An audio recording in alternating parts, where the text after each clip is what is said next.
Good morning. Good morning. यहाँ का होता बालकनी में बस ऐसे।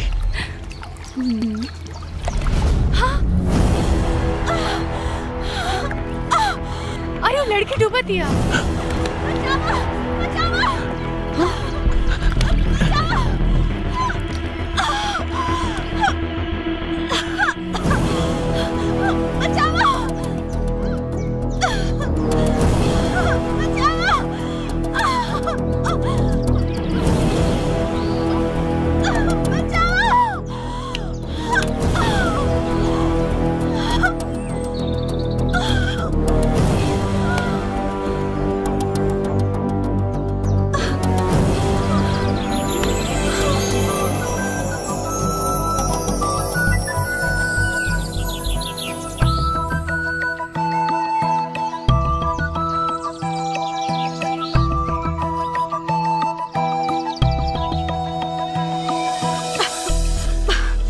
आप ठीक बाड़ू ना?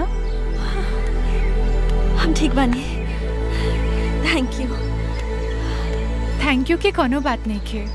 अनुराग, बाकी की बात चाय के टेबल पे कल जाए। चल बाकी बात वही जे होए।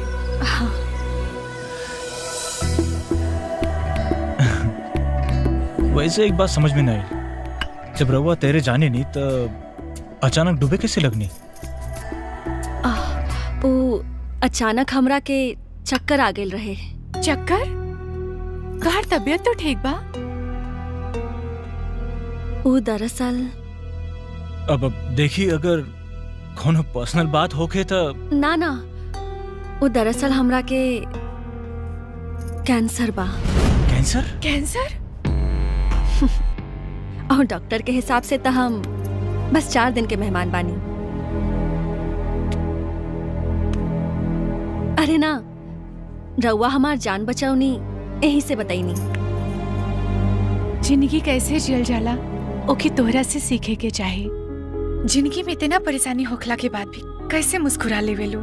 का करें दीदी, रोई भी तक कौना बात पर। हमारी दुनिया में केहो नहीं खे। एक कार एक्सीडेंट में हमार पूरा परिवार खत्म हो गई। हमार आधा जिंदगी तो उहे खत्म हो गई। अब बस एक ही इच्छा बा, ये बचल 4 दिन के जिंदगी हंसत खेलत गुजार दी। शीतल, आज से तू अपना के अकेला मत समझिए। आज से तू हमने लोग के परिवार के हिस्सा बाड़ू, हमार छोट बहन जैसे। थैंक यू दीदी। आज हमार जन्मदिन पर रउआ हमरा के बहुत बड़ सौगात देले बानी। जन्मदिन? Wish you many many happy returns of the day. Thank you. Happy birthday. वैसे रउआ आज हमार जान ना बचौले रहती तो आज हमार जन्मदिन ना मरण दिन हो गए रहे। यही से हम चाहता नहीं कि हमार ई जन्मदिन रउआ लोगन के साथ मनाई। ठीक बा, बाकी एक शर्त, आज तो हर जन्मदिन की पार्टी हमने लोग के तरफ से। हाँ बिल्कुल। ठीक बा।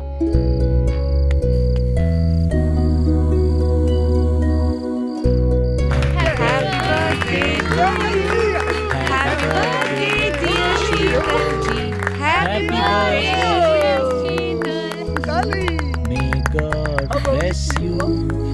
Happy birthday to you. खैबा?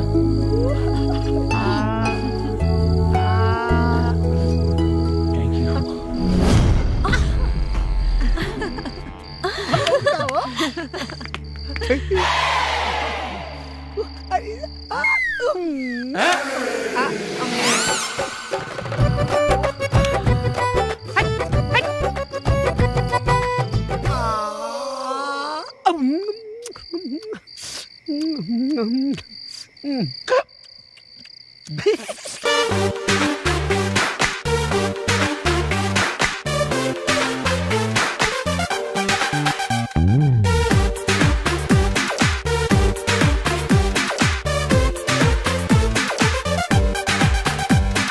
झुर झुर बह जब पूर्वा बयार, फर फर उड़ल फराक तोहार। झुर झुर बह जब पूर्वा बयार, फर फर उड़ल फराक तोहार। देखला पे लगे तो तोहर रूपवा का जब मनवा के मोहे तोहरा तन के सिंगार जब छुई ला बदनिया तोहार कहेला दिल आई लव यू कहेला दिल आई लव यू कहेला दिल आई लव यू कहेला दिल आई लव यू तोहरा के रोकी नाही पुरवा बयार आव राजा झूम ला फराक हमार तोहरा के रोकी नाही पुरवा बयार आव राजा झूम ला फराक हमार तोह बेरी झावरवा ई रूपवा गजब तोहरे खातिर कइले बानी हम त सिंगार जब तोहरा से होला नैना चार तो कहेला दिल I love you कहेला दिल I love you कहेला दिल I love you कहेला दिल I love you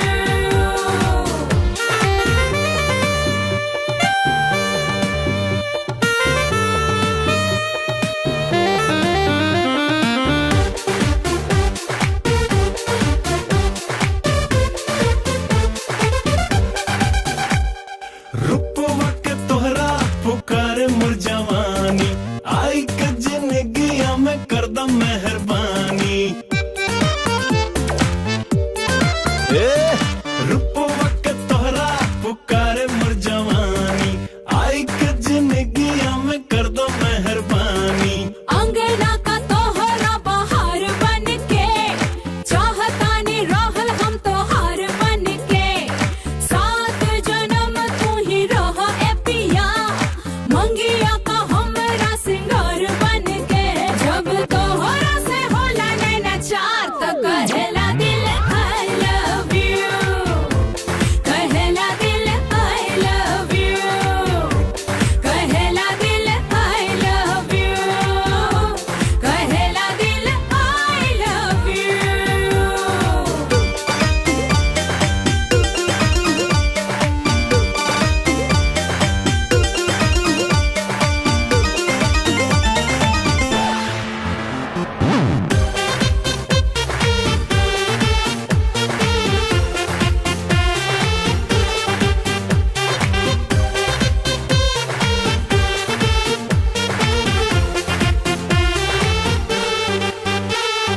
तोहरे ही संग चाही रहल दिन रे तोहरे बिना ना मिलेला दिल के चैन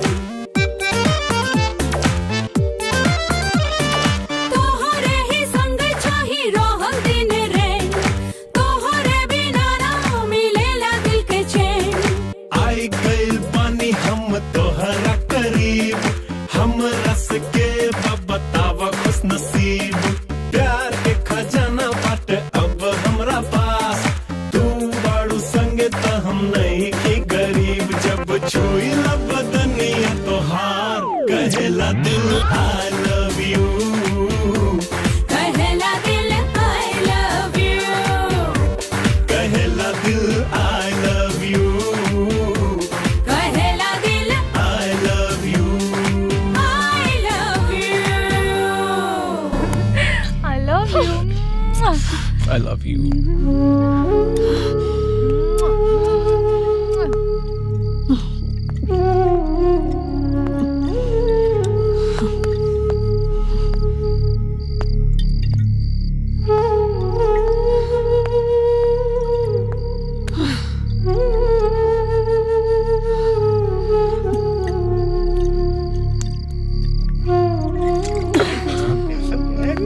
शीतल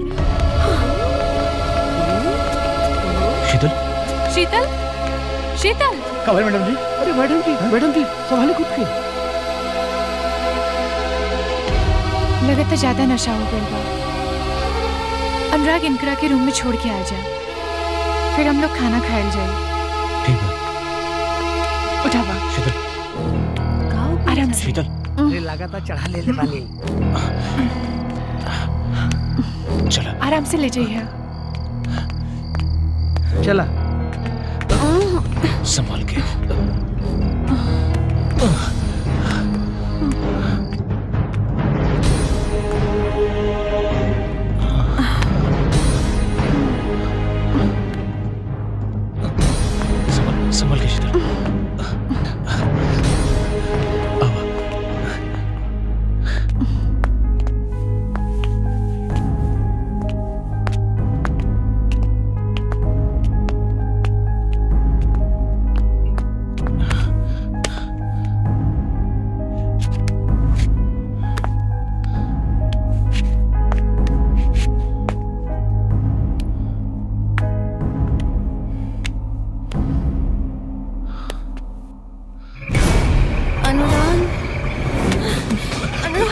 शीतल I love you, अनुराग.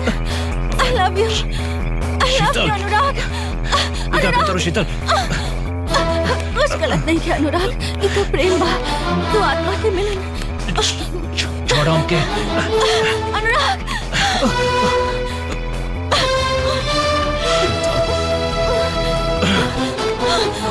होश में शीतल. हमारे सुखर होट के प्यास बुझा दे अनुराग.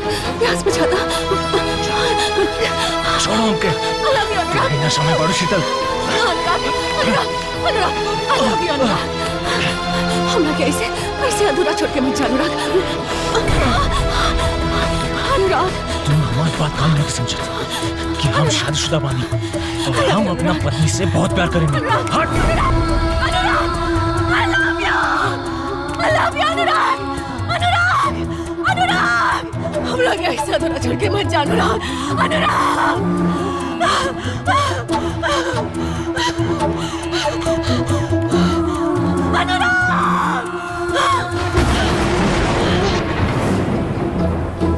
जब से चली आके good morning ma'am. Good morning साहब. बड़ा बदतमीज बड़ा तू लोग. Sorry sorry sorry sorry sorry sorry. Room के अंदर नॉक करके आवे के चाहिए ना. ओके. एक बात बतावा, यहाँ आसपास कोई घूमे फिरे लायक जगह बा? अरे साहब यहाँ आप जंगल में का घूमे लायक बा? एक नंबर के चुप रहो. यहाँ बहुत बड़ा म्यूजियम बा तेल लगा के. जोने में राजा के समय के बहुत पुरान सामान रखल बा. वहाँ तेल लगा के जैसे तीर धनुष तलवार बर्छी पुरान कपड़ा साया साड़ी पेटीकोट. अरे वाह, हमरा के तो देखे के बा. चलो ना. अरे अब चला. चलन बड़ा दिमाग लगा ला लाई छुट्टा. तू तो यहाँ बस करा. चला. चल चल. एकदम सुंदर हुआ. छुट्टा. अनुराग, हमने चलल जाए, साथ में शीतल के भी ले चलल जाए. अरे यार तू हमेशा शीतल के बीच में काहे ले आवल? हमने यहाँ हनीमून मनावे आइल बनी जा. हनीमून मनावल जा. हाँ? अच्छा राजा जी. अब चलो ना जल्दी. हमर करे जा.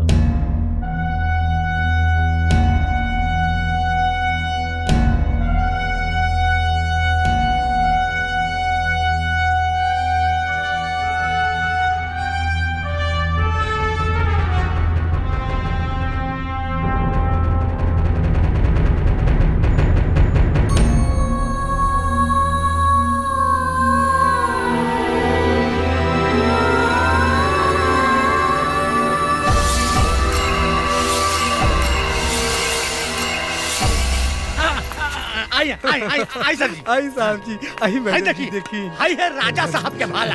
यही भाला से राजा साहब 61,6263 दुश्मन के गटाई काट दे रहे हैं. हमारा दादा ऐसे ना भाला से दांत खुदत रहे. अरे फेंकू पाड़े अब बस करा. हई तोहर बहू बताइए घोड़िया के बारे में. ये देखी ये राजा साहब का घोड़ी है. यही घोड़ी पर राजा साहब बैठ के अरे चुप भाग जाई. आई है ए पर श्रृंगार प्रसाधन के सामान रखा था. ये हाय शीतल, तू यहाँ. हाय दीदी. बस वो घुंघरू देखा था.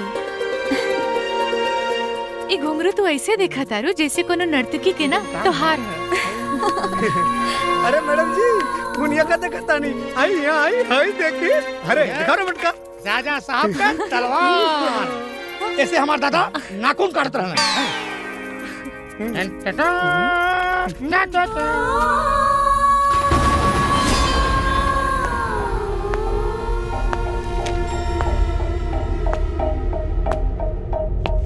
अनुराग, रात वाली बात खातिर आई एम सॉरी. अनुराग, तोहके देख के हमके प्यार हो गई.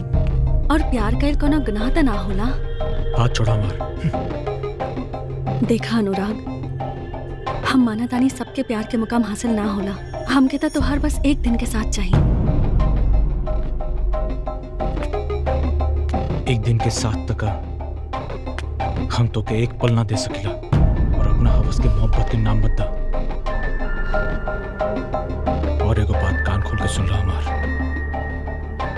आज से हमार तोहर रास्ता अलग अलग.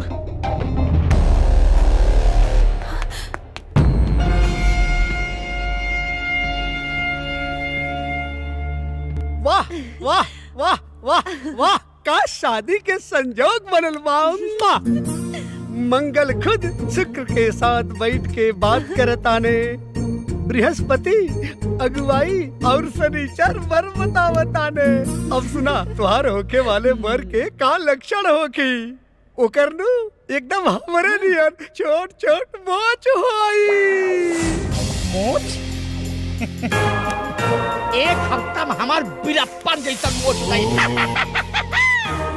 ओकर छोड़ा, अब वही आवे में टाइम लगी। ओरिजिनल पे ध्यान दा। अब अपने वर के दूसरा लक्षण सुना। एकदम हट्टा कट्टा हमरे नियन पहलवान होई। पहलवान? हम हो दिखाओ थी बॉडी। Excuse me. हम हो पहलवान है। अरे ओकर छोड़ा, जड़हरी के रोटी खाए के फुटाना नियल फूलल हो। काल पचक जाए। ओरिजिनल पे ध्यान दा, ओरिजिनल पे। अब अपने वर के तीसरा लक्षण सुना।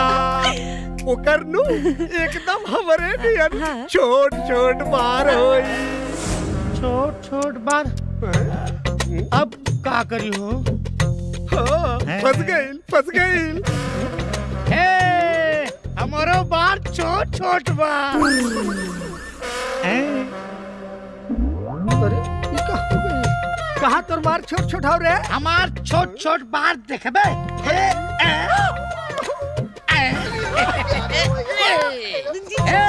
आई एम परफेक्ट भटार फॉर यू।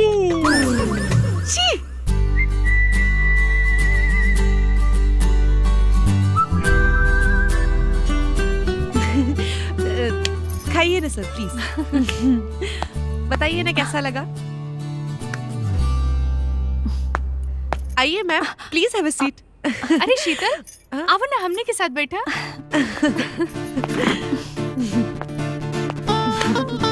का खाइबू? यह सेम ले आई। यहाँ के खाना बहुत अच्छा है। चलो जाइए। और आवा रवा खाई ना। आवेदन ना साथ में खाइल जाइए।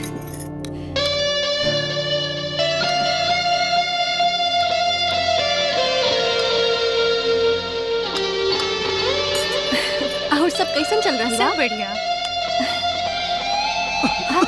अब का है? ले पानी पी, ले ना। हम आवत आनी।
बातचीत करो, मैं चलता हूँ।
अनुराग, तू हमरा से इतना नफरत काहे करेला?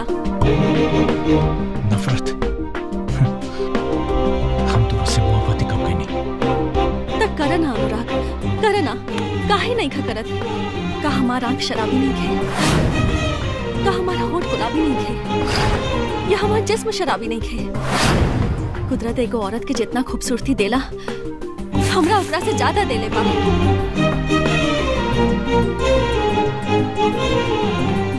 एक औरत के सिर्फ ऊपर से ना, भीतर से भी खूबसूरत हो गई चाहिए। हम भीतर से भी उतना ही खूबसूरत बनी अनुराग। बस एक बार अपने जिस्म की आग हमने सांस में उतार के देखा अनुराग। हम मोम की तरह पिघल जाए अनुराग। अनुराग, यह तो और भीतर की खूबसूरती। याद रखिए, मोम पिघलेला लेकिन फौलाद ना। और हमारी इरादा फौलाद का है। ऐसा मत कहा अनुराग, ऐसा मत कहा। हम तोरा से बहुत प्यार करेनी। अब हमारी जिंदगी में दिन ही कितना बचल बा। ओ में से बस एक रात चाहता नहीं अनुराग, बस एक रात। अपन आगोश में बस एक रात गुजारे के देदा अनुराग। अब बस एक ही रास्ता बा अनुराग, या अपन एक रात देके हमरा के जिंदगी देदा, या अपन हाथ से मौत। हम तो रखे ना जिंदगी दे सकेला ना मौत। अगर कुछ दे सकेला तो बस सहानुभूति। अनुराग, हमरे जिस्म जान के तोहार सहानुभूति की जरूरत नहीं है। हमके तो तोहार प्यार चाहिए अनुराग, तोहार प्यार।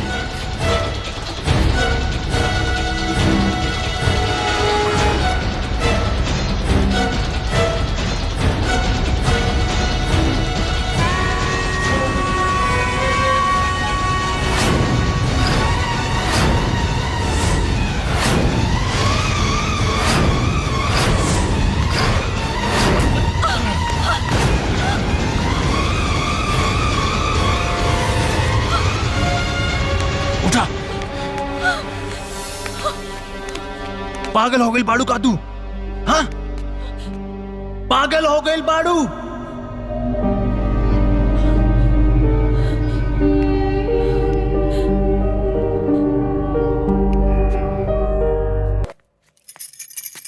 पियवा से पहले हम। अरे मैडम जी। नंदू, जी मैडम। अनुराग के देखनी है का? नहीं मैडम, वैसे पुल साइड देखनी है का? अरे हम सब जगह देख लेने, वो दिखते नहीं खन कहाँ बाड़न। फिर तो मैडम यहाँ दुइये गो गेस्ट बाड़न, एक रउआ लोग, एक शीतल मैडम।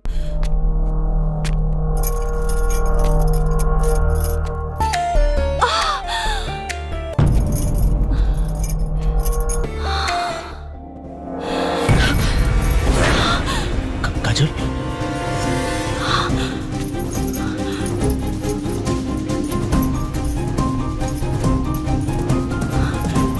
काजल, हम तो सब कुछ सच सच बताओ तानी। का सच बताइबा? बताओ का सच बताइबा? हम जोन कुछ में देखनी का गलत बा? ई बिस्तर के सिलवट गलत बा? या तोहरे जिस्म से ओकरे परफ्यूम की खुशबू? बस हमरा की ई बात के दुख ना बा कि ई चरित्रहीन है। दुख तो बस ई बा कि तू कैसे चरित्रहीन हो गईला। बतावा। काजल, ना दीदी, एक औरत की इच्छा जब होकर मजबूरी बन जाना। बस काजल, अपना हवस की मजबूरी के नाम मत दे। जाने तारे, जब एक औरत गैर मर्द के साथ संबंध बनावेले तो लोग ओकरा के का कहेले? वेश्या कहेले। वेश्या। जब एक मर्द वैश्य के साथ संबंध बनावेला हमके तो बोले में भी शर्म आवता।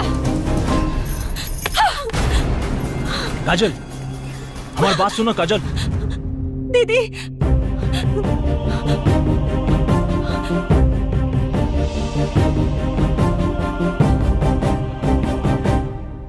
हम मानता नहीं हमारा से गुनाह भइल बा, बाकी एकरा पीछे हमार काम मजबूरी रही जानल बहुत जरूरी बा। ओकरी बात तो के जौन फैसला लेवे के ल हमके जौन सजा देवे के ओके द।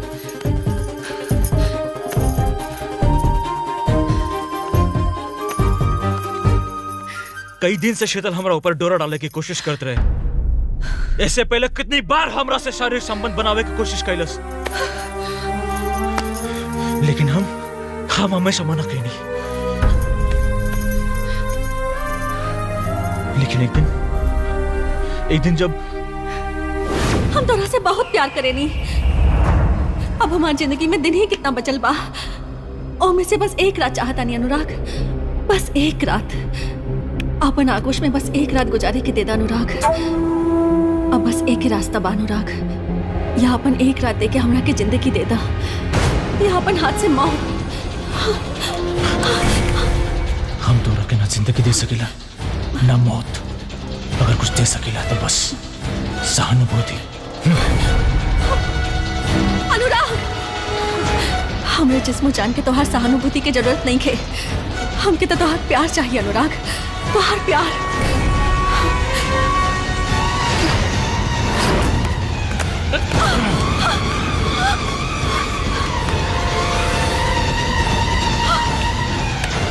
उठा। पागल हो गई बाड़ू का तू? हाँ? पागल हो गई बाड़ू?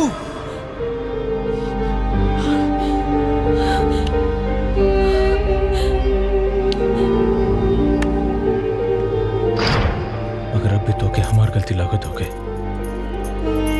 तो बेशक हमके छोड़ के चल जा। अनुराग, एक औरत अपन सब कुछ बांट सकेले, बाकी पति ना। और हम तोहरे से बहुत प्यार करेले, बहुत प्यार। और शीतल बहुत शातिर लड़की बिया। हमरा से हमार प्यार हमार पति छीने की कोशिश कैले बिया। हम ओकरा के माफ ना करब, कबो माफ ना करब।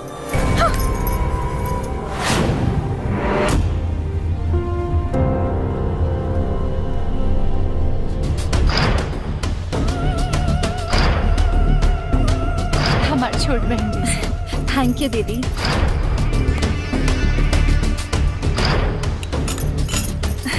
और सब कैसन चल रहा है?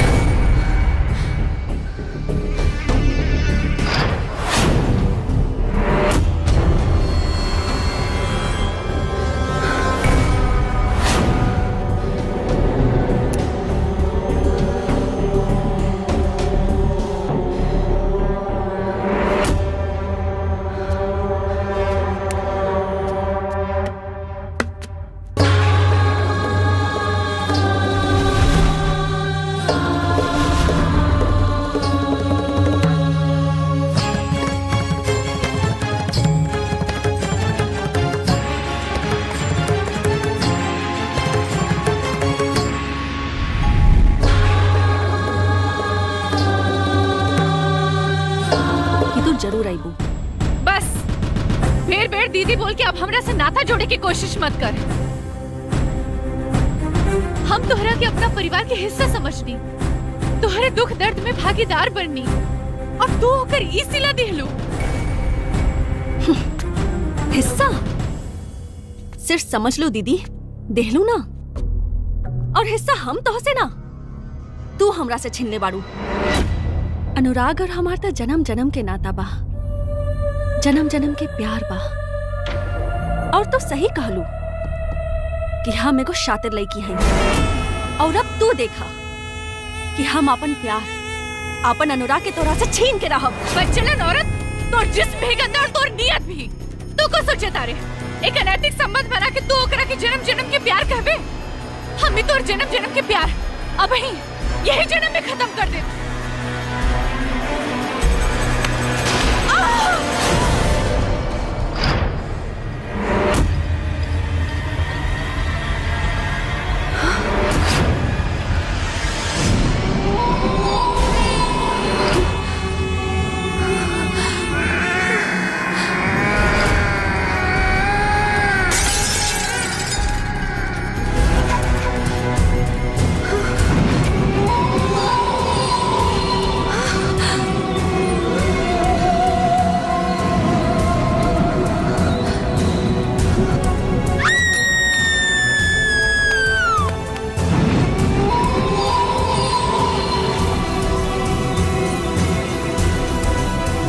काजल देखा ना का हो गई काजल। दीदी के अचानक बात करत करत काबुल बेहोश हो काजल। गईली। दीदी दीदी दीदी काजल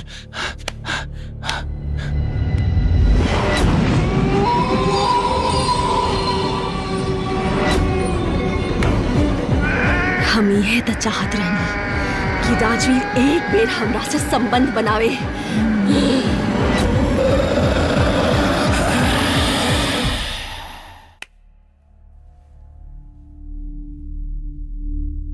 दीदी दीदी दीदी चाय पी ली। अनुराग अनुराग हमरा के बचा ला। काबल काजल तू हमरा के चाय की जगह जहर काहे नहीं के पिला देत? अनुराग एकरा के हमरा कमरे से बाहर निकाला। अनुराग अनुराग ये औरत ने चुड़ैल है। शांत हो जा काजल, शांत हो जा। तुहार तबीयत ठीक नहीं है, तू आराम करा। वो रात के बाद के लेकर अगर तू शीतल के बुरा भला कबू तो ठीक नहीं है। अरे वो रात भर जाग के तुहार ख्याल रख ले बाड़ी। अनुराग तू समझा काहे नहीं कर? ये चुड़ैल है। इतने खूबसूरत रूप के पीछे के भयानक और डरावना रूप हम देख ले बानी। हमार बात मानो, ये तोहरा के हमरा से छीन ली अनुराग। एकरा के ऐसा ना है दीदी, हम चुड़ैल ना हई। हम भी हाड़ मास के इंसान हई। हमरा अंदर भी इंसानी लहू बा। तो के कोनो भरम भइल बा दीदी, विश्वास नहीं के तला हम अभी तोहार भरम दूर कर देतानी। शीतल शीतल शीतल ई का करता रू शीतल?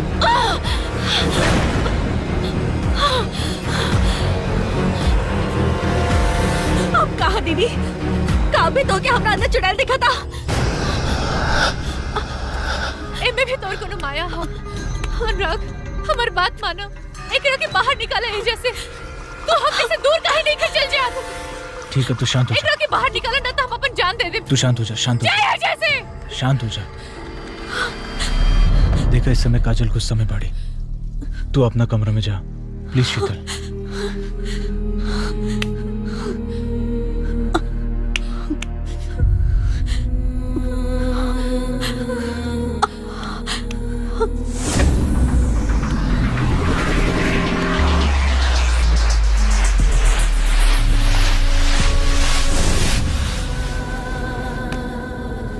शांत हो जा। अब बताओ तू क्या चाहता है? अब हम मुझे एक मिनट भी ना रुकल चाहता नहीं। चले है जैसे।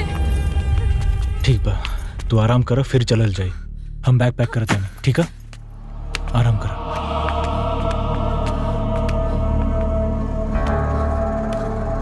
सब ठीक हो जाए, आराम कर।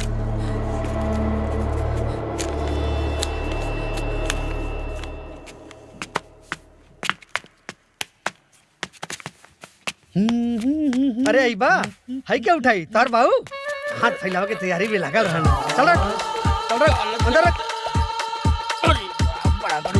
बंद कर। छुट्टा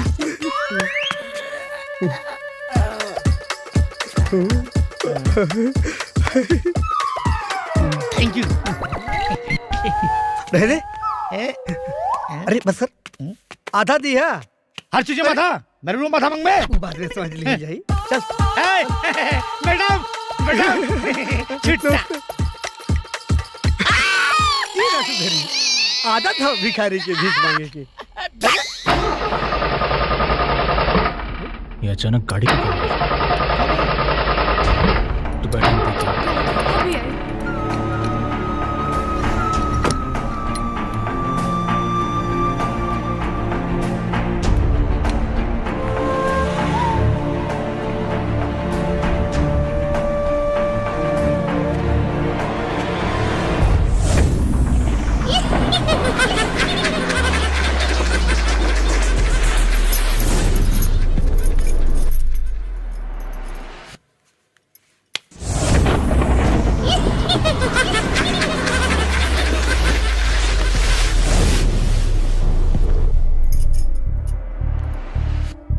कुछ समझ में नहीं क्या होता।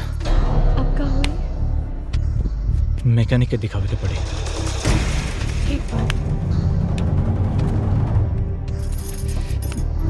कावल साहब लगा था कुछ खराबी आगिल बा।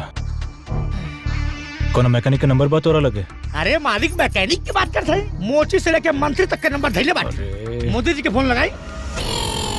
कोनो मैकेनिक के नंबर बा तोरा लगे? चंदू ऐसा घर की परसा मिस्त्री के फोन लगाओ। हाँ, रुका बुलाओ के मनी छुट्टा धैले रह जा। हेलो अरे लगे तो दा रुका। हाँ परसा, अरे कहाँ बड़े मर्दे? हाँ अच्छा, तनी होटल आ जाते, एगो साहब के गाड़ी खराब हो गई बा। अरे बाप रे, काबल मेरे भगल क्या कर। हाँ हाँ रुका। कितना दिन लग जाई पारस? अच्छा अच्छा ठीक बा ठीक बा। का भइल? अच्छा साहब, मैकेनिक साहब खातिर तैयार बा, लेकिन जोन बाढ़ आयल रहल उमे पुलिया सुलिया कुल टूट गइल बा, तो कहता 3-4 दिन लग जाई बने में। तो रुक जाए जा। अच्छा ठीक बा, तू लोग सामान ले चला। जो सामान निकाल। आवा आवा जो जरूर आवा। जो साहब मत बना, अकेला उठाई। चला आवा।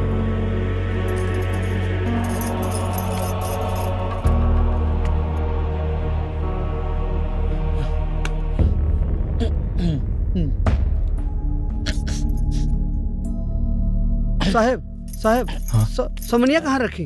वहाँ रख दे। साहब छुट्टा। अरे यार ये फिर शुरू हो गई लन। देखा तो देखे साहब टेंशन नहीं मन। चला चलता कहे ना साहब छुट्टा।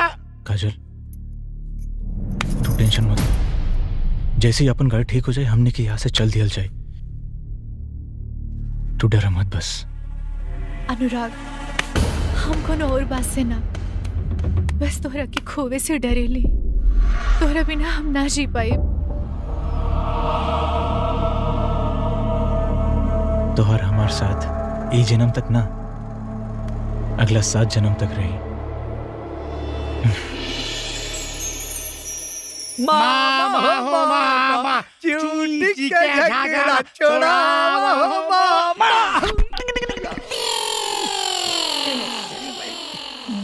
का हो चमेली, का करता रू? रतौंदी भइल बा, ना लौकत नहीं खे। तरबूज के जूस गारतानी। कौन बूझ के? तरबूज के। हम जल्दी की बू।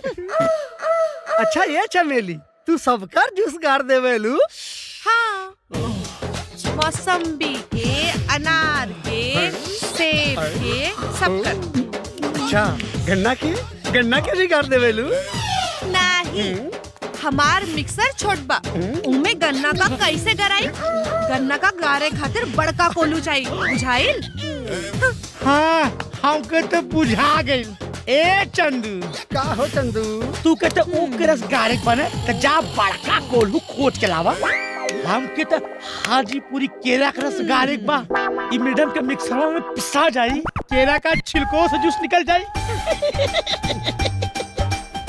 हेलो, तो हम दोनों का मतलब हम खूब समझतानी। अगर हमरे चक्कर में पड़बा जाना तो गराई ना पिसाई। चाहे पिसाई चाहे कुटाई, लेकिन रोज तुहराई में गराई। जूस तैयार बा, 309 नंबर में जाके पहुंचा दा। अरे छमक छल्लो। ले दोनों जाने कर इंतजार।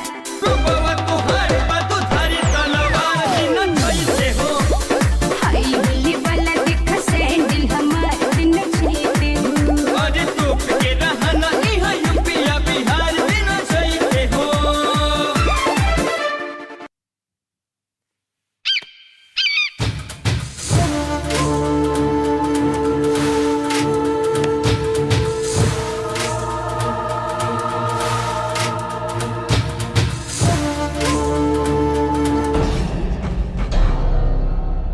राजवीर,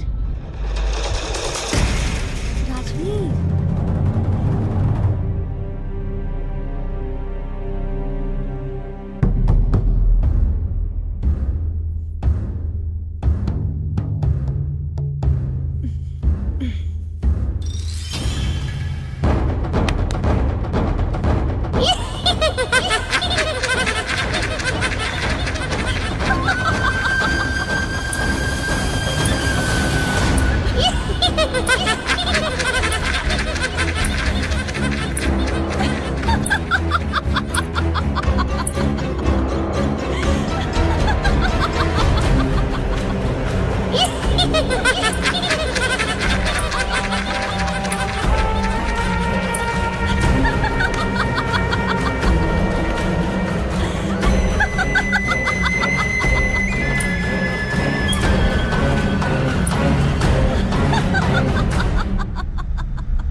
अनुराग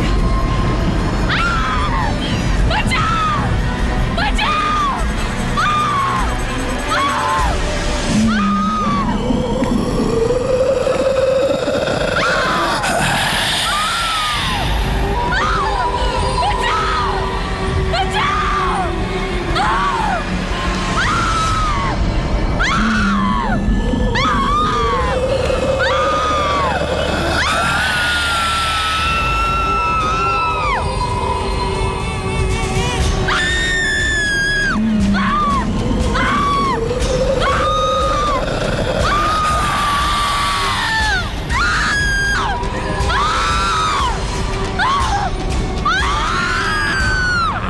वो तेरा अनुराग नहीं है,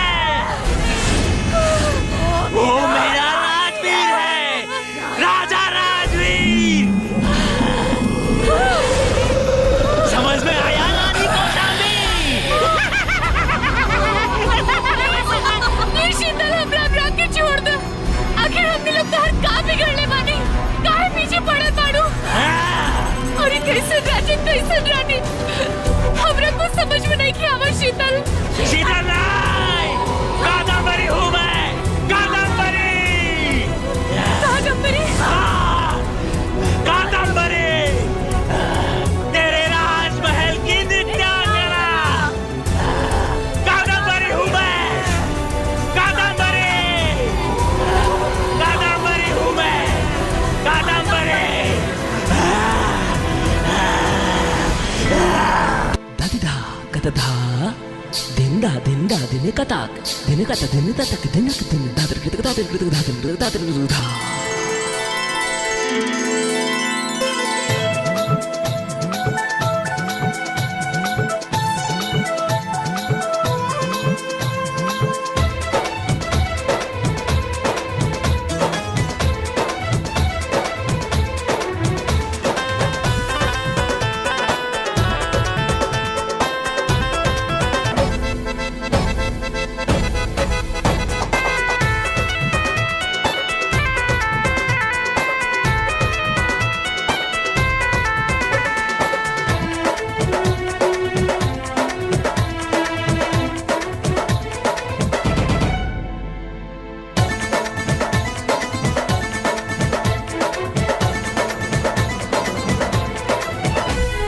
सोना जानी ना चाही ना ही हीरा मोती मनवा के बूझी ना बात तो मोरे सावरिया।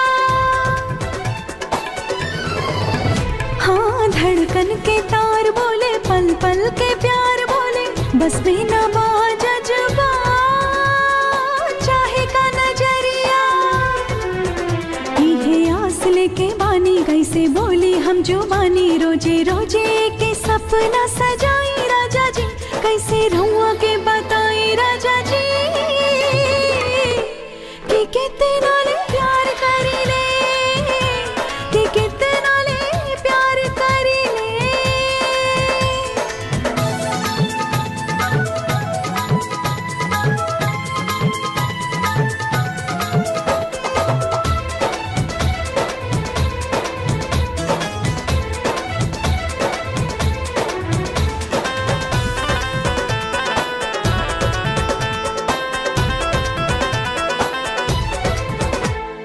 पानी बीचे राही जैसे मछरी पियासन मुहे मोरा भाईल बहालो मोरे सवरिया। हाय हियरा के पीर रम्मा कहियो न जननी गिन गिन के बीतल सा भावे ना जोरिया। मन के मधुबनता महका दी लागल ललसा मोर पुरा दी झूठे वादा को के मन बहलाई राजा जी कैसे रहुआ के बताई राजा जी कि कितना ले प्यार करी ले कि कितना ले प्यार करी ले।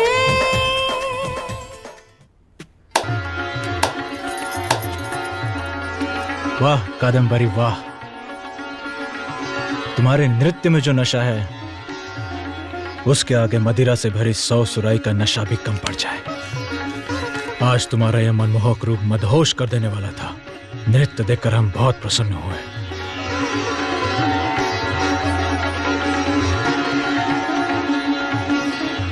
गुस्ताखी माफ हो महाराज, कादम्बरी के घुंघरू आज भी आपकी तारीफ के मोहताज हैं। इन्हें हीरे मोती की मालाओं से मत तोलिए।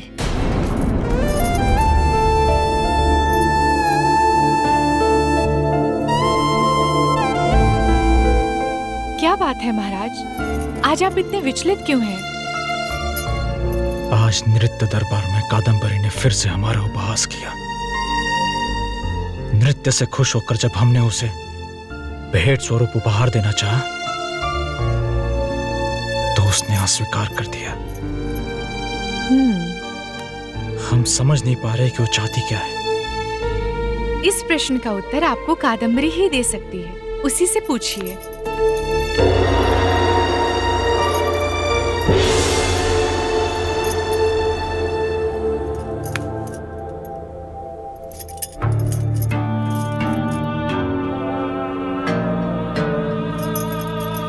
आइए राजा साहब आइए।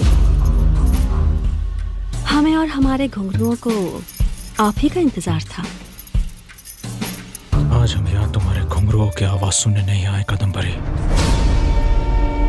इरादे तो नेक है ना राजा साहब? कहीं कादम्बरी के जिस्म की गर्माहट की जरूरत तो नहीं होने लगी आपको? यह हम अपने प्रश्न का उत्तर लेने आए हैं।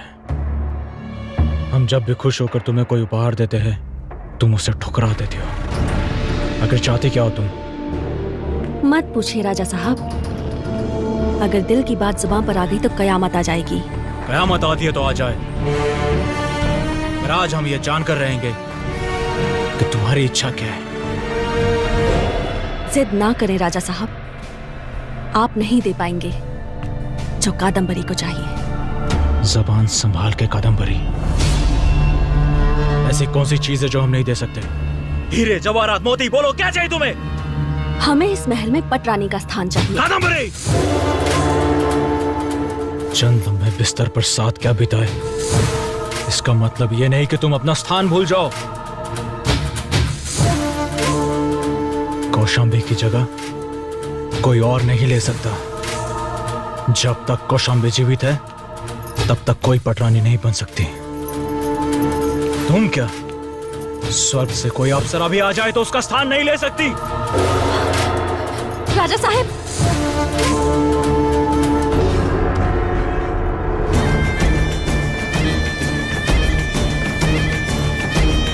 पटरानी का स्थान तो हम लेकर ही रहेंगे, चाहे उसके लिए हमें रानी कौशाम्बी की जान ही क्यों ना लेनी पड़े।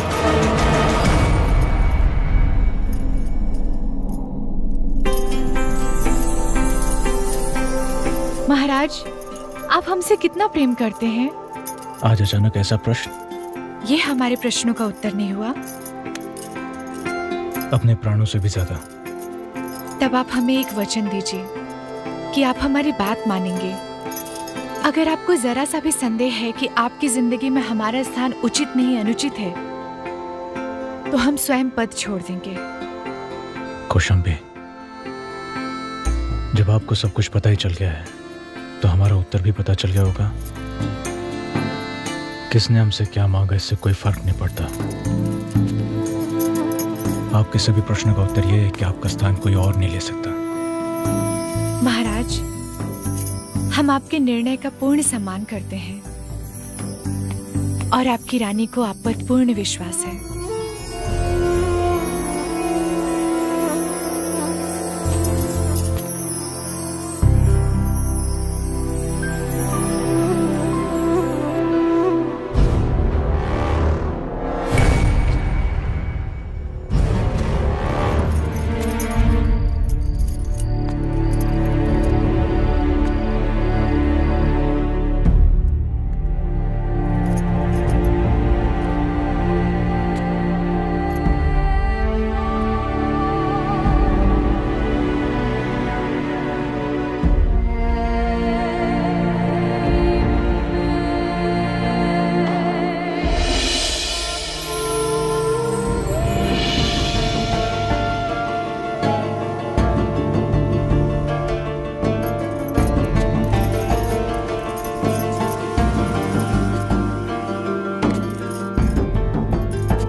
सिंहासन पे बैठने का सपना देखा है, बट रानी बन के तुम हमारी समानता करना चाहती हो।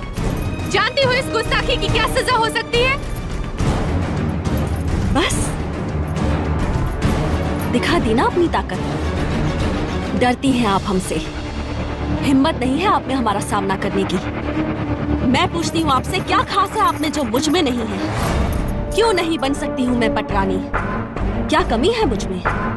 जानना चाहती है तो सुन, एक रानी का काम सिर्फ राजा का मनोरंजन करना नहीं है। उसके राज्य पर कोई विपत्ति आए तो हाथों की चूड़ियां उतारकर तलवार चलाना भी आना चाहिए।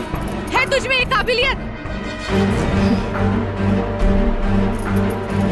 हाँ है। तो आजा मैदान में, दिखा अपनी काबिलियत। हम तुझे वचन देते हैं, अगर तू तलवारबाजी में हमसे जीत गई तो हम स्वयं अपना ताज तेरे सर पे रख देंगे।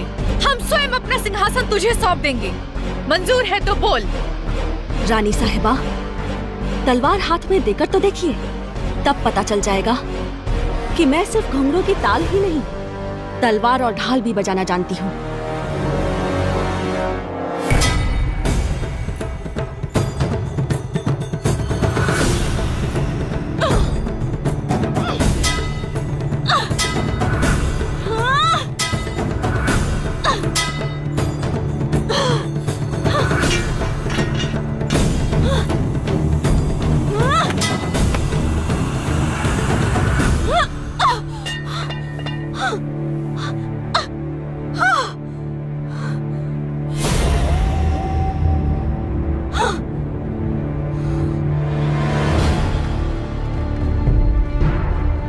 बता, तेरे साथ क्या सुलूक किया जाए? वही जो एक रानी अपनी प्रजा के साथ करती है।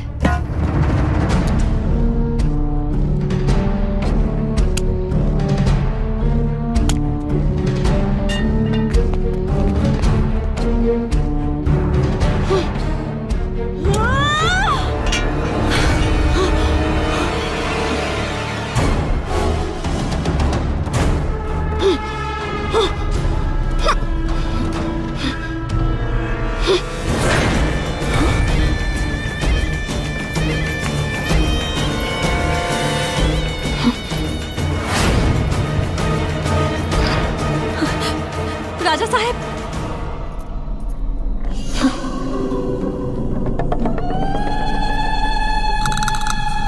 पटरानी तो हम बनकर रहेंगे, चाहे इसके लिए हमें रानी को शाम्बी की जान ही क्यों न लेनी पड़े।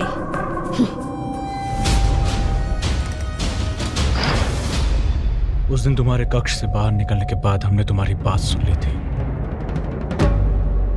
हमें लगा था निस्वार्थ प्रेम की गंगा बहती है इन घुंघरुओं से।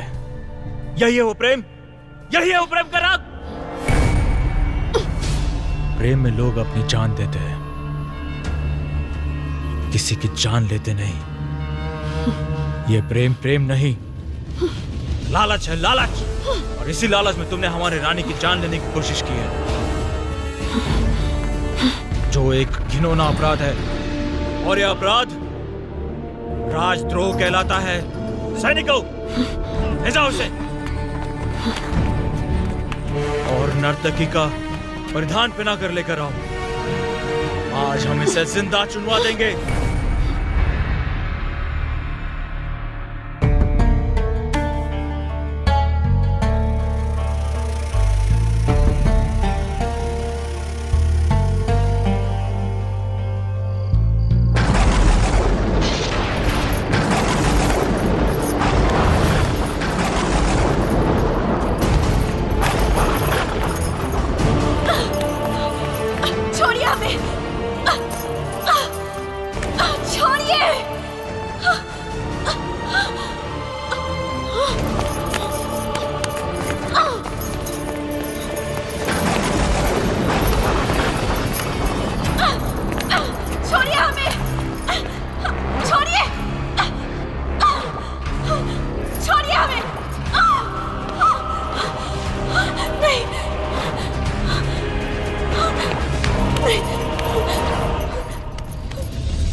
राजा साहब, आप इन जंजीरों से मेरे जिस्म को इन दीवारों में तो दफना सकते हो, लेकिन मेरी आत्मा को नहीं। रानी साहिबा, मैं मर के भी नहीं मरूंगी। मैं फिर वापस आऊंगी, मैं फिर वापस आऊंगी, फिर वापस आऊंगी, मैं फिर वापस आऊंगी, फिर वापस आऊंगी, मैं फिर वापस आऊंगी, मैं फिर वापस आऊंगी, मैं फिर वापस आऊंगी, फिर वापस आऊंगी, फिर वापस आऊंगी। मैंने अपना वादा निभाया। देख, लौट कर आई हूँ मैं। मेरा शरीर मरा है, लेकिन आत्मा नहीं। राजा राजवीर से मेरा मिलन होगा, जरूर होगा मिलन, होगा दोबारा मिलन। मैं चाहूँ तो तुझे अब भी मार दूँ, लेकिन मैं तुझे नहीं मारूंगी, ताकि राजवीर को तू मेरा होता हुआ देखे और तड़प तड़प के मरे। वो होगी तेरी असली मौत, वही होगी तेरी असली मौत। देख कौशाम्बी भी देख, तू मुझे मारकर भी नहीं मार पाई रे, लेकिन मैं तुझे जिंदा रखकर मरने जैसा कर दूंगी। तू जीत कर भी हार गई कौशाम्बी, तू जीत कर भी हार गई और मैं हार कर भी जीत गई।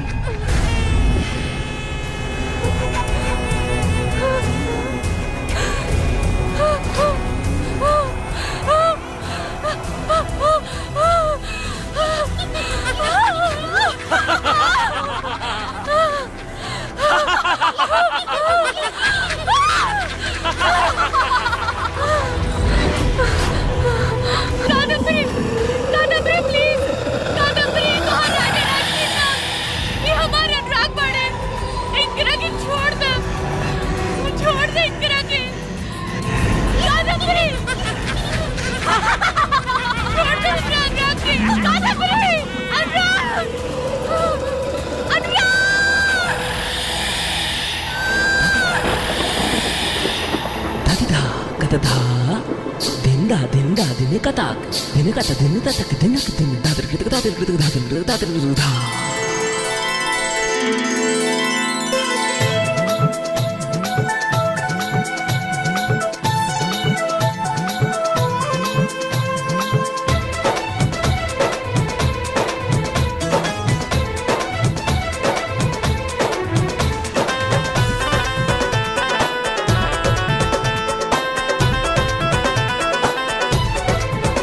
कैसे रहुआ के बताई राजा जी कि कितना ले प्यार करी ले, रहुए खातिर मुस्कुराई राजा जी, ईश्वर हंसकार करी ले, रहुए ना बेई जवानी मोरी सारी जिंदगानी, दिल जान हम रहुए पे लौटाई राजा जी, कैसे रहुआ के बताई राजा जी। साहब, ई का करता नहीं?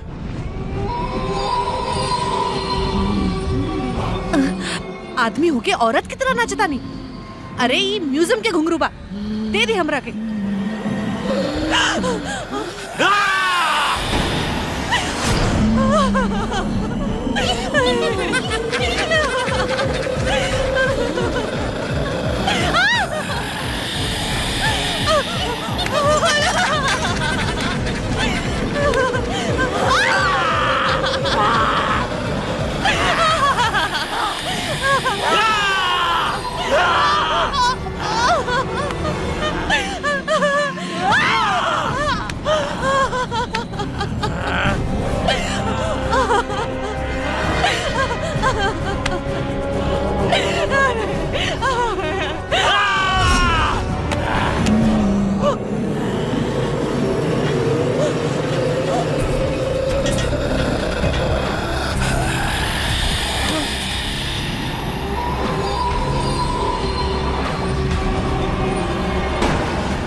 साहब का करता नहीं मालिक मालिक ये क्या करती मालिक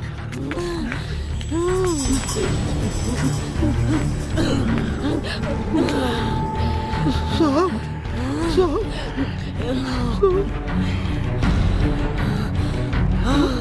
मालिक मालिक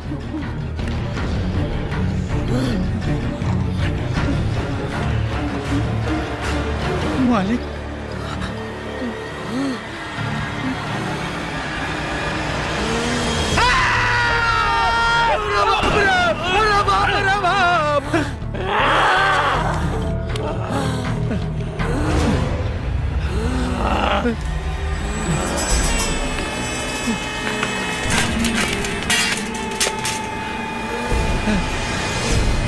मालिक हम नंदू मालिक नंदू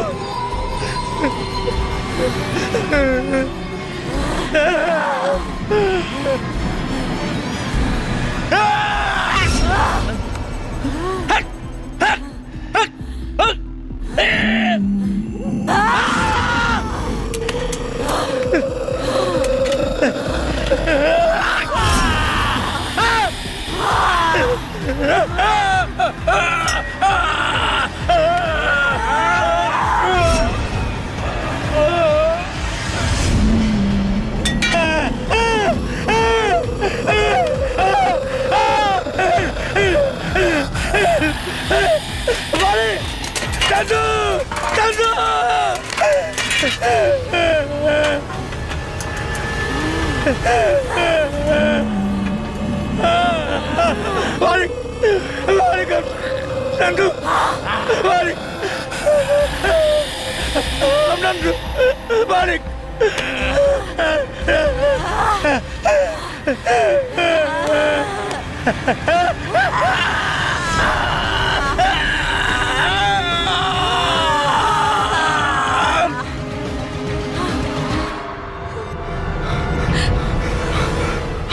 अरे मैडम जी ये राहुल हालत कैसे हो गई हमारा लागत बा साहब के ऊपर भी कौनो भूत प्रेत के साया हो गई बा चमेलिया के म्यूजियम में मुआ के ओकर खून पिए ताने वो शीतल औरत ना वो एगो डाइन बिया वो हमरा अनुराग के भीतर समा गेल बिया वो है सब करतिया। अरे मैडम जी हम सब समझ गई नहीं चंदू के ऊपर भी अटैक कर दिले बाड़न साहब अब नीचे जाए खतरा से खाली नहीं खे मैडम जी नहीं हम नीचे जाए नहीं मैडम जी हम अपना अनुराग के बचाए जल्दी अरे चलो। नहीं मैडम जी रुके रुके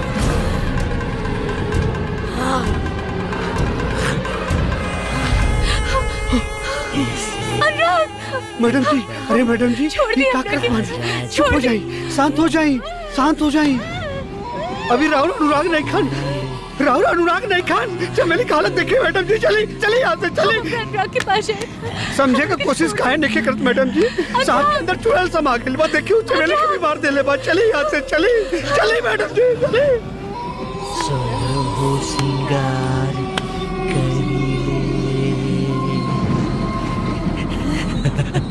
आई मैडम छोड़ जी दी हमरा के जाए दी हमरा के जाए अरे रुकी मैडम जी रुकी अरे होश मत कोई अरे राहुल पति से जिंदा बा हमारे भाई समाज दोस्त मर गए तो हम क्या करी कैसे छुड़ाई वो चुड़ैल से अपना अनुराग के बताई। देखिए मैडम जी कोनो बीमारी नहीं के कि डॉक्टर ठीक कर दे बाकी कोनो ओझा सूखा ही ठीक कर सकेला हमें को तांत्रिक के जाना तानी वो कोनो उपाय जरूर बताई है रहुआ हमारे साथ चली मैडम जी चली चली मैडम जी ओम काल भैरवाय नमः। प्रणाम बाबा जी। ओम अष्टाधाराय नमः। बाबा ओम भैरवाय नमः। बाबा ओम मदद करी बाबा। ओम लाट भैरवाय नमः। बाबा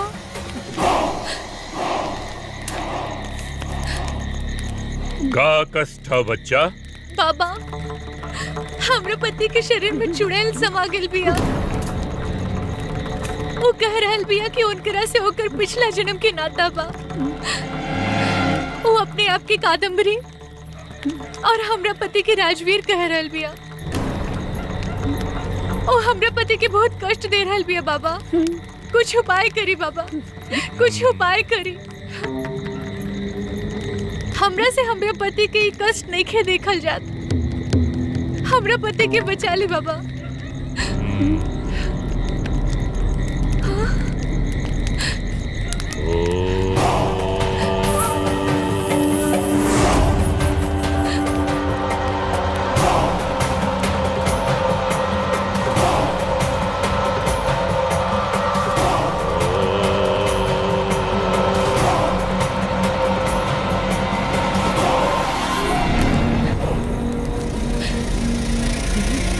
समझ गए। वो चुड़ैल का अस्थि वो महल के तहखाना के दीवार के पीछे तू लोगन के वो महल के तहखाना के दीवार से ओकर अस्थि निकाल के जलावे के पड़ी। यही से वो चुड़ैल की आत्मा के मुक्ति मिली। लेकिन बाबा एक समस्या बा। हमने लोगन के पुनर्जन्म है। हमने की कुछ भी नहीं खे याद कि तहखाना की कौन सी दीवार में होकर अस्थि बा। बाबा बताइए कि कैसे पहचानब।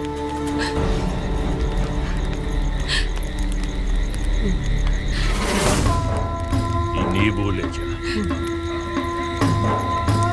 ये कोनो साधारण नींबू ना, तंत्र विद्या से जागृत कैल गैल नींबू बा। ये नींबू ले जाके तहखाना के हर दीवार के पास घूमिया। जौन दीवार के पास जाके नींबू लाल हो जाए बस समझ लिया कि वह दीवार के पीछे वो चुड़ैल का अस्थि बा। ला ठीक है बाबा। जय बाबा एक और परेशानी है। हम अपना पति के कष्ट में नहीं खे देख सकता नहीं। कुछ उपाय करी। हमरा पति के शरीर से वो चुड़ैल के निकाल दी बाबा। निकाल दी। सबसे पहले तू दोनों जने भी एक एक ताबीज पहन और एक ताबीज तू अपने पति के पहना दी।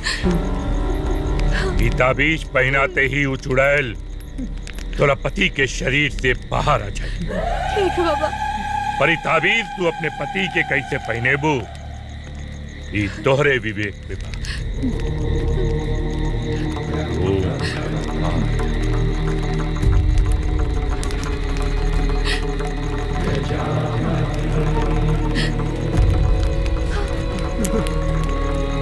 जय हो बाबा।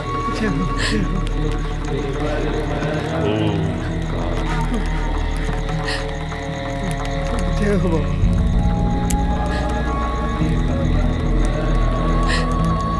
ये भभूत अपना पति के उत्तर दक्षिण लिटा के ये भभूत की ओकरा चारों तरफ छिड़क दिया। वो चुड़ैल फिर तोरे पति के शरीर में प्रवेश न कर। ला लेकिन हाँ एक बात याद रखिया, ये सब कार्य ब्रह्म मुहूर्त के पहले हो जाए की चाहिए।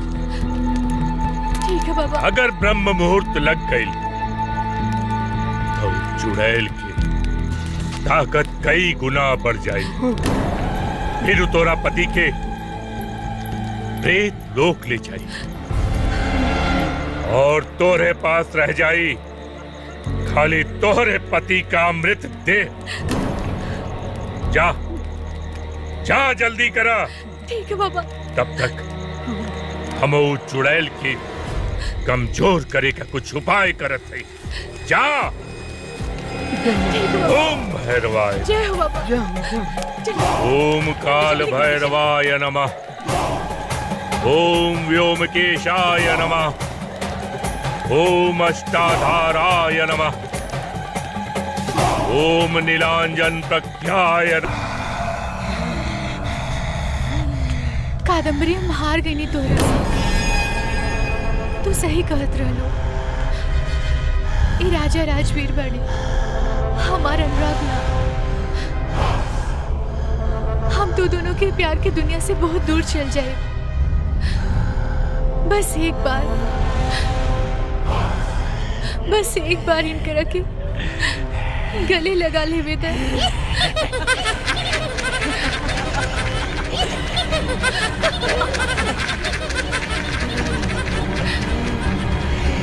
आखिर हार गई ना तू मुझसे रानी को शाम्बी।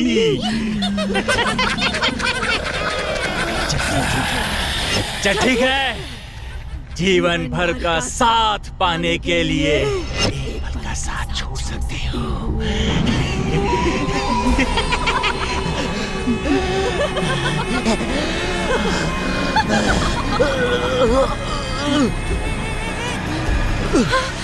अनुराग, अनुराग, अनुराग।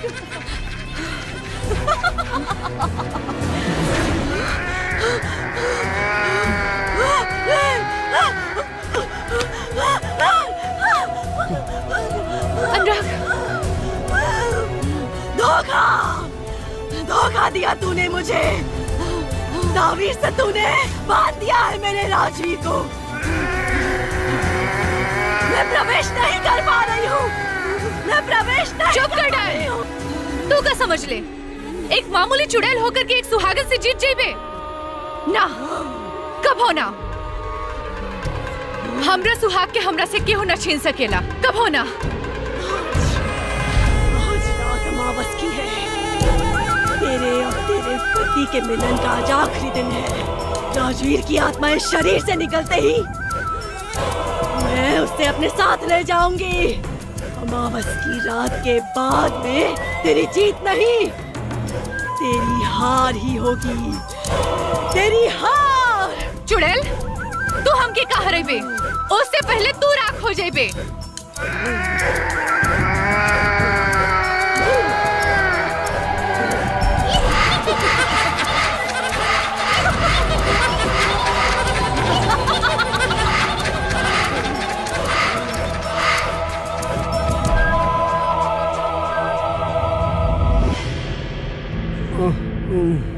आई मैडम जी, आई लेके।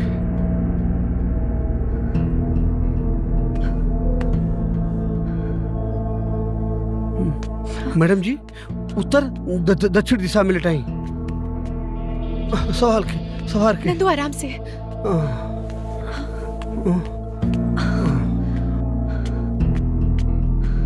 मैडम जी, अभी भभूति ले तांत्रिक बाबा की। आप फटाफट छिड़क दी चारों तरफ।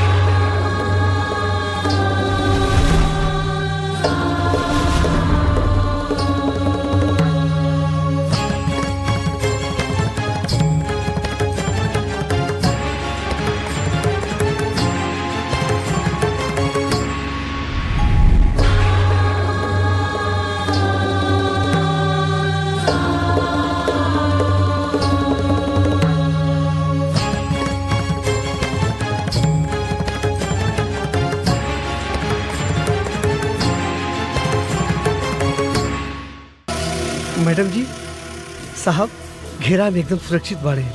बाकी तांत्रिक बाबा के बात याद बानू, ब्रह्म मुहूर्त से पहले वो चुड़ैल की अस्थि निकाल के जरावे के पड़ी। चलिए, समय बहुत कम बा। चलिए मैडम जी।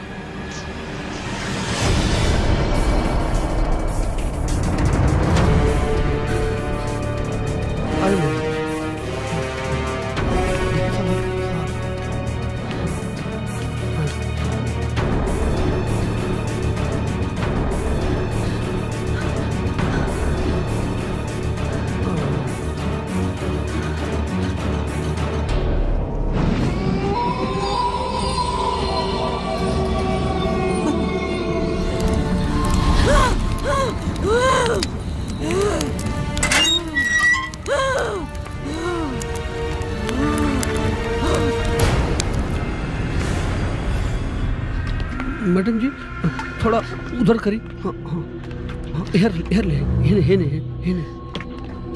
पता नहीं कौन सी दीवार बा, कुछ समझ में नहीं क्या बात बा। हे हनुमान स्वामी, थोड़ा सा उधर करी, वो दीवार की ओरी देखिए मैडम जी, आगे बढ़ी आगे बढ़ी। हाँ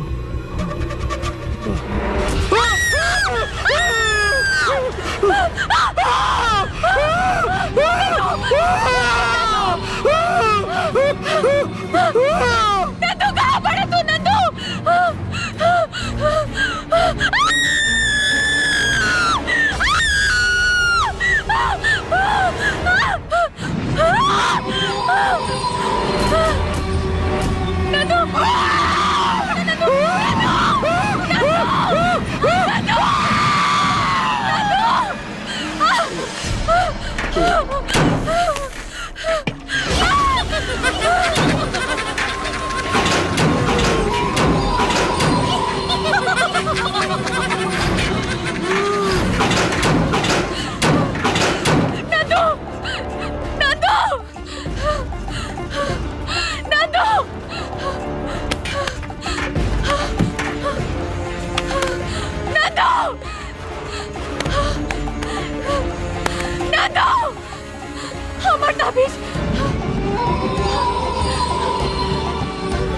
हमार ताबीज कहाँ गई?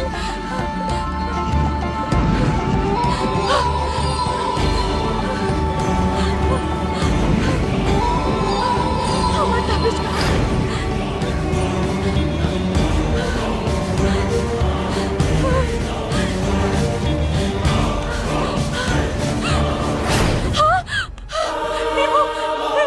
नींबू की रंग बदला था, मतलब वो कादम्बरी की अस्थि यही जी दीवार में बा।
कन्या,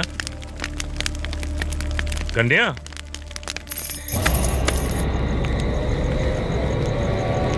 के बाड़ू तू हो? कन्या,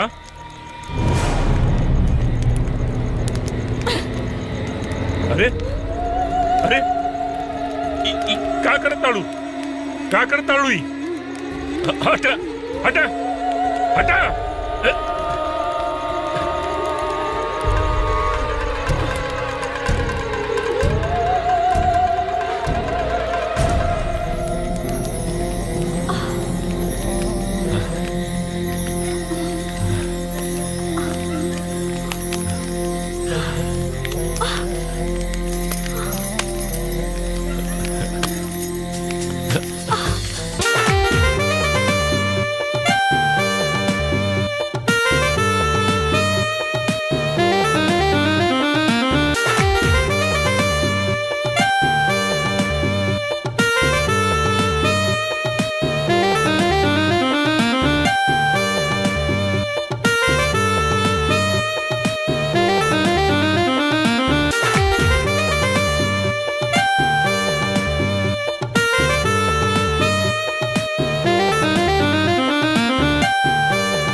केरोसिन के डब्बा कहाँ गया?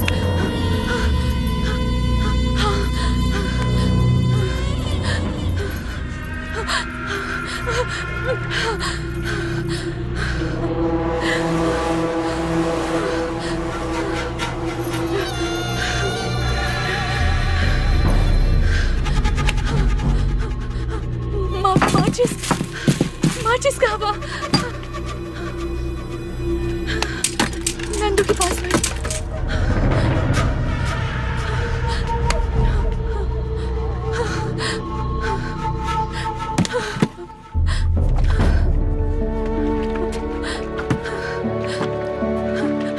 नंदू नंदू नंदू माचिस। जी वो चुड़ैल के अस्थि जरा के अपन सुहाग के वो चुड़ैल से बचा ले। नंदू नंदू उठो नंदू नंदू।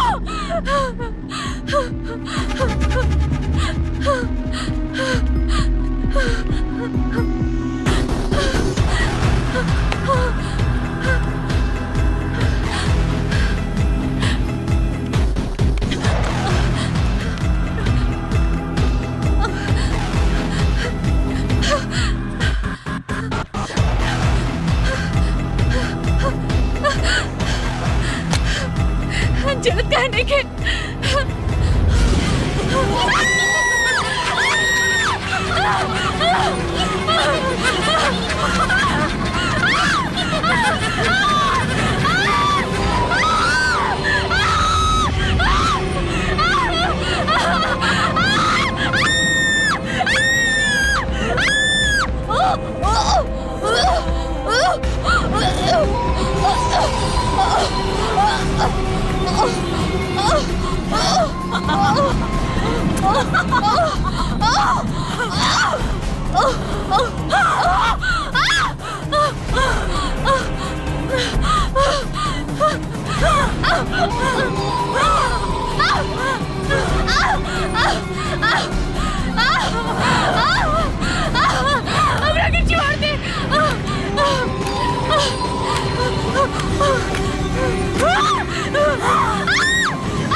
क्या सोची थी कि ताबूत तुझे बचा लेगा? मार दिया मैंने उसे। इनके बीच कोई नहीं आ सकता। कि जब मैं राजवीर को ले जाऊं तब तू उसे मेरे साथ जाता हुआ देखे और तड़पे और वही दर्द महसूस करे जो मैंने किया था।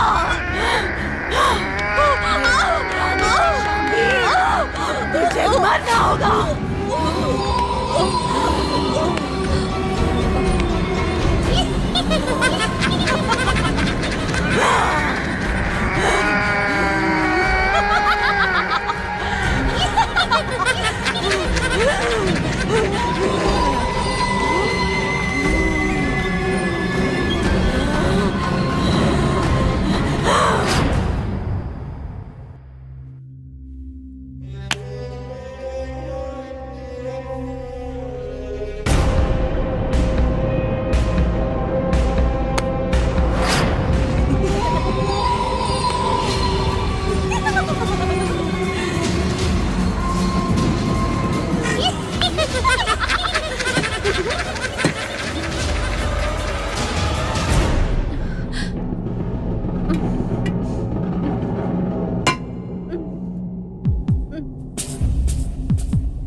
देख डाइन देख, आपन अंत देख।